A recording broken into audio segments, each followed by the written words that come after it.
Thank you so much for being here with us today. Lovely to be here. So, just to get us kickstarted, a little bit about your background that I know is that you have 2 bachelor's degrees in civil engineering and in economics from Berkeley. Then you got a master's from MIT.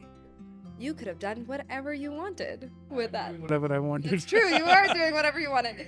So, what is it that brought you to sustainability? What is it that brought you to energy? And what is it that brought you to thinking about the future of energy, specifically in India?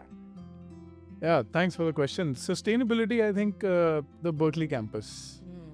Before going to Berkeley, I had no idea what I wanted to do, just like any other kid. But there's only one thing in my mind, that whatever I want to do, it needs to be something for India. But when I went to Berkeley, that thing about India expanded, and it became like, okay, what are the toughest, biggest issues that humankind is facing? And as good engineers, can we tackle bigger problems and big problems? And sustainability was started to being talked about a lot. And the environmental engineering course that I did in Berkeley was the best of its kind anywhere in the world. Just excellence. I think a combination of being around excellent people who are leading in their field. And, there's a sense on campus about social obligation to do something good for the world. And then, of course, at that time, sustainability just started becoming important for everyone, not just for few researchers. So this was 2004 to 8. So I think these few things came together, and the environmental engineering course was all about air, water, energy. So that got into my heart that, if I want to build a career, it has to be in sustainability. So that happened over 4 years, from 2004 to 8. And then energy, in 2008, the market in the US was not the best. Jobs were not available. And even though I topped both of these departments, I didn't get a job. So I called a couple of people. I said, who's going to really understand what I want to do, and not the traditional job process. So I applied to a job in Lawrence Berkeley National Lab called Bijli.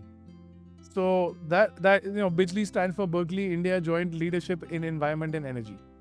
So it was a new program, and I met these 2 gentlemen who are Indian, who were leading the Energy Efficiency Technologies division in Lawrence Berkeley Lab, where this program was getting started.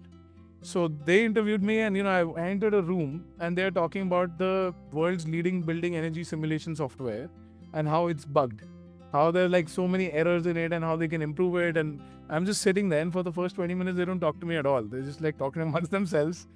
And then, they started asking me, what do you want to do? And they said, hey, this Bijli program is starting. I said, this is absolutely best, right? Sustainability, energy I've studied, and it's related to India. So those 3 things combined and gave me my first job. And that was all about energy efficiency, and that's what I do today. That's amazing. And so when you were at that point, were you thinking about entrepreneurship as well? Or was it sort of like, I'm going to ride this and see kind of where it takes me in the US? Because you were still in the US at that point. Yes. Yeah, entrepreneurship, not very seriously. It was always an option. I come from a family of entrepreneurs as well. So it was always a thought that one day I would like to start a company, but not at that stage. That stage was just like, okay, this is the sector that I want to be in. This is the kind of problem I want to solve. The entrepreneurship bug actually came later in MIT. There, everybody wanted to start a company, and I took a course over there called MIT Energy Ventures. So that course is actually designed to teach you how to start a company while you're in the course. In energy. And so it's like 4 months, 1 semester, and all you do is make a business plan. And the goal is at the end of the class to launch the business. So that's when I was like, okay, this is really interesting. And started getting a little less shy, a little bit reserved, a little bit more confident, because they help you with pitching, etc. So that was the start of the entrepreneurial bug. Fantastic. It's funny because I see a lot of parallel between your journey and my journey in a sense, because I went to a college, very small college in the US called Haverford, which also has a very strong sense of giving back to society. And so I think you have to already have a certain value system in place, but then where you go to college really does influence how you then think about, those values and how they shape your future. Totally agree. Right? You commit to it then it's like real, and it's shared. It's not just yours, it's shared with everybody out there, and that's really... And I think with sustainability, it's really interesting because that community aspect continues to be a big part of your Yes. journey as Absolutely. well. Absolutely. So could you say a little bit about, for instance, like how Sustainability Mafia Yes. came to be? Yes. Yeah, I think you put it right. The community and the absence of community both have had a big role to play. So in MIT, the community of energy, the people who were working on energy was really tight. We put together a conference, MIT Energy Conference, as a student body, and everybody was starting a company, and the ethos was, what can I do to help you, right? And together we can rise. And that was really energizing to be a part of. And then I moved to India, and when I was starting my company in 2014, I felt the lack of community. And I was returning to India after 10 years, and I thought, man, it's already hard to do business in India, right? To start something, and it's even harder when you don't have like-minded people who are going through similar journeys to share it with. So, couple of years rolled by, things were tough, kind of faced all kinds of challenges starting a business. And then I met a dear friend here in Bangalore. There was an event organized by Shell. And this person, Ganesh, he was pitching. And I really, really enjoyed his pitch. And I found like this guy is similar to me. The entrepreneur has been at it for 3, 4, 5 years. So I emailed him. I said, hey, I'm in Bangalore for another day and I'd love to come over to your office. And I introduced myself, and he said, yeah, of course, please. So we started chatting, and I found that there was too much parallel, right? The similar journeys, the very lonely, nobody there, and at the same time, a lot of hope for what technology can do to solve climate change, right? And sustainability in general. And he had his own network of founders in Bangalore, and I had by now made some friends in Delhi. So we thought, look, you and I have found some common ground. What if we just, have an informal network where we'll add like-minded people who are undergoing similar stuff, and we share stuff. So we had our first meeting here in Bangalore. There was a weird, mafia-looking poster. We thought a lot about the name, and we thought this would catch people's attention, which it did. A lot of people showed up, and that energy continued from there. First couple of years was completely informal, and then later on we transformed into a proper non-profit organization. Nice. Yeah. Very cool. So you began Smart Joules in what year? 2014 December, Okay. incorporated. And so typically what we've seen in the energy space is that things move very slowly and they move very incrementally. But you have taken a completely different approach where you have applied urgency and you've applied innovation. So what brought you to that? What made you sort of rethink that this is the way that things could be? And what has driven you and facilitated that approach for you since 2014? Wow. I think the most important thing for anybody who's working in climate seriously is numbers and scale, right? So we draw our vision statement from the global climate problem. There's the world emits about 59 billion tons of carbon.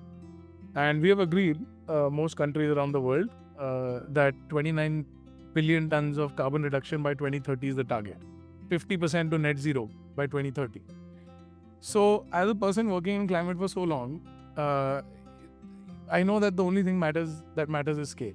So our vision statement is to eliminate 29 million tons of CO2 before 2030, right? Which is 0.1% of the global target. Mm-hmm. So that is what drives the urgency, right? To 29 million tons of carbon is huge. To give you a sense of scale, right now we have about 55 watt buildings, and our entire impact is 200,000 tons. So to go from 200,000 to 29 million tons is a huge step. But what we know and the way we work is that if we reach 2 million tons, everything that we've done over the past 15 years is inconsequential. Because 0.01% doesn't move the needle. Yeah, so the smallest thing that you can do to be meaningful is 0.1%. And if you don't even reach there and you've done 15 years of work, then why did you do it anyway? So that is what drives the urgency. That is what drives almost everything that we do. I wouldn't say that we have been able to scale very fast. So, the point about energy and scaling slowly has also been true in our case. Not because we wanted it. We've done a lot of things to not have it that way. But there is a journey that is taken. We are still trying new things to be able to unlock faster scale. But the good news is that there's step changes also that are possible. right? You move really slowly. So in our industry, what happens is change happens very slowly and then it happens suddenly. So, we are doing everything we can to prepare for that sudden change. What's an example of that? The sudden sort of. Right. Yeah. So, for example, policies is one of those things that can be a sudden shift. Technology is one of those things that can be a sudden shift. And then, of course, customers. In our case, big customers. Now, you think about it. If there's one leading real estate player in the world, in India, let's take a case of Embassy Group or Prestige or DLF. If one of them decides that the right way to do cooling is cooling as a service, the right automation to do is intelligent automation, the whole industry changes in a matter of 3 to 4 years. Mhm. So that's the step change in our work that is possible. And that wouldn't take very long to execute either. So, that's a clear example of what can happen with us. What has happened with others is, of course, technology changed, driving prices very low, and now it's just, and then the Prime Minister saying that, look, I care about this, and next 10 years, this is what's going to happen, right? So that's what the renewables industry is completely blossomed over the last decade, and it's going to continue doing so. That was a policy-oriented thing. In our case, the business fundamentals and economics are already in place. It takes a market-breaking leader, right, who says, okay, this is a better model or a better way to do things for us and for our customers and for the planet. And once that happens, I think there's going to be a shift. Amazing. Cool.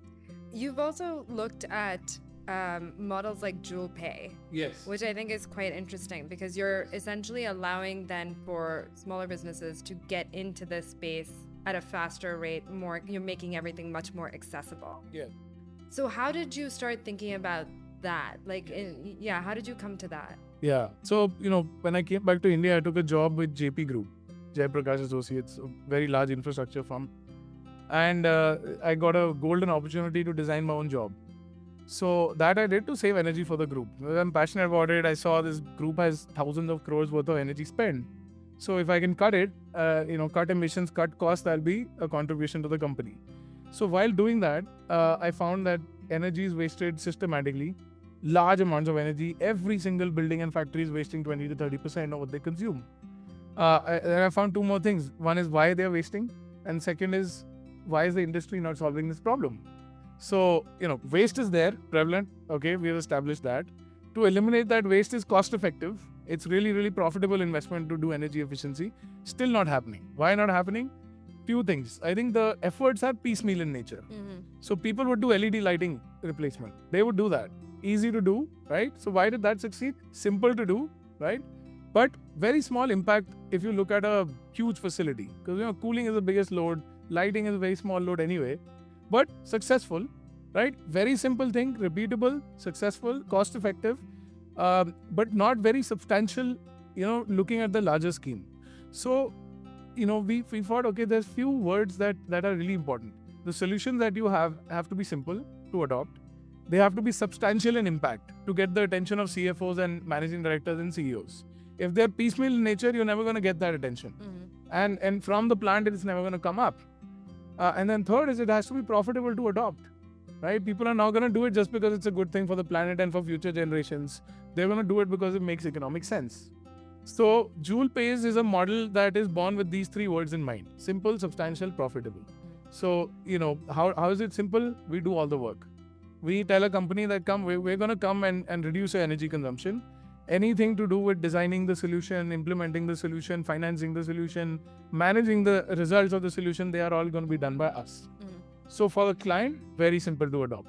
They don't have to do anything different from what they're doing today. Second is substantial.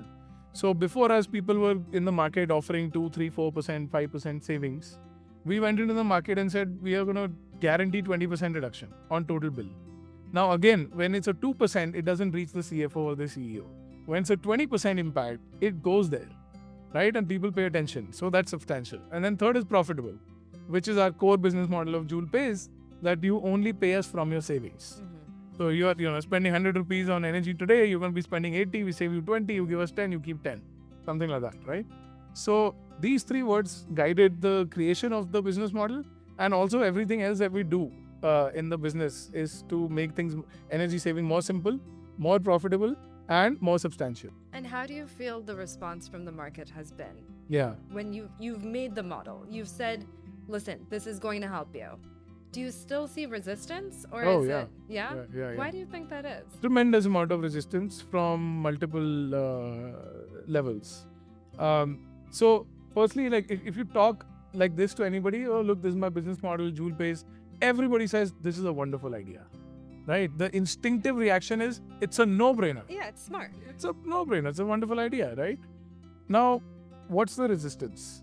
Um, firstly, the early years we used to get a resistance. I used to go to chains of hotels and hospitals, and they would say, "My engineering team is bigger than your whole company.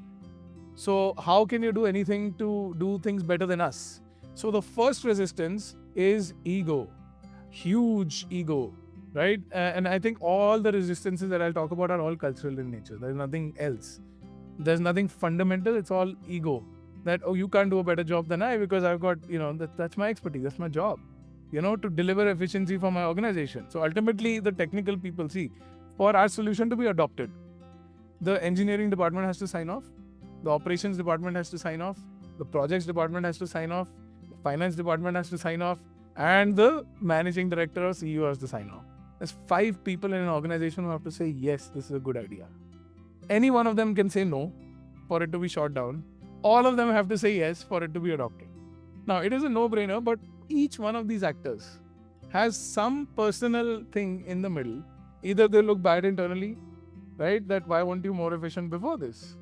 Or, there's other issues. So, those are the kinds of things which have made it slow. But there have been some organizations which have seen the numbers.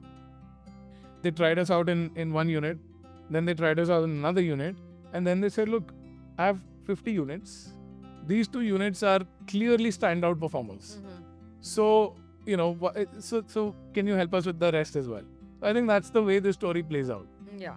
And it takes a lot of convincing. It takes a lot of time and effort. And, I think, conviction, confidence to be able to move that needle for 5 people in any organization. Yeah. It's interesting because I think Tamara has a very similar approach to how we look at, of course, at energy, but really looking at sustainability as a whole, because you have to look at the problem wider. You have to look at it very holistically. You can't, like what you were saying, right? LED bulbs versus just, that's a very simple, easy, like tick box, right? But to look at this issue more holistically does require quite a bit of thinking, and it requires more than thinking. I've always felt it requires commitment, and that commitment has to be led from the top, right? So every level of leadership, those 5 people that you're talking about, has to be somehow aligned to saying that, okay, we are committed, of course, to like more money, right? Savings, but we are also aligned to doing better for the planet. And I think culturally, organizations really need to start thinking about what is our role in contributing towards climate change in a positive manner, right? What can we do? I think if that happens, I won't have to sell. Yeah. Because this is a classic case of people, right? People, as in people, our solutions make guests more comfortable, right? The quality of cooling solutions become better. Planet, of course, every unit of energy not used is good for the planet, and profit, it saves you money. But I think there's still a distance. There's a distance Between that commitment being made at the top levels. That look, this is something that we are going to do. It's important, and we are signing up for it. When that happens, that has a very powerful impact in the organization. But I've always believed that your approach, which is the economic approach, Yes, is the way to go. Yes. Right? Because I think that's immediate return, right? Yes. When we're thinking about this, okay, we have this larger carbon problem. You're right. Each one of us can only make a very small difference as part of that larger whole, but then at least economically we are seeing that benefit individually as organizations. And that helps us at least motivate, maybe not everybody, but some people will be motivated by that at least Yes. to move the needle. Absolutely. So, and quality. I think the other one that we bring is quality. Because with technology, you're able to what's going on in the facility at any point of time. To deliver extreme efficiency, you have to basically have a digital twin of every single equipment. And so you're able to very quickly tease out if there's issues. And cooling is so personal to everyone, right? We're sitting here, for 3 minutes something happens to this unit, we're all going to complain. True. right? So with technology, we are able to make that comfort also much more seamless, and resolution of problems, identification of problems faster, and that also helps as a selling point. And that's in my industry in hospitality, that's The most huge. I important mean, yeah, that's experience. it, right? Comfort and experience Yes. are the things that really, really make a difference. We Yes. cannot compromise on that. Yes, right? and in a lot of industries, it's like that, like healthcare, for example. Of course, yes. Right? So that's our primary market segment where we've made good progress. Over there, if you think about it, a lot of our customers don't buy because of money savings. They don't buy because of carbon savings. They buy because they know that their doctors need a certain temperature and humidity condition in the operation theaters. And the reliability of that is extremely important. For example, if you're in an orthopedic surgeon's operation theater and the humidity is 65% or 70%, the cast is not going to set.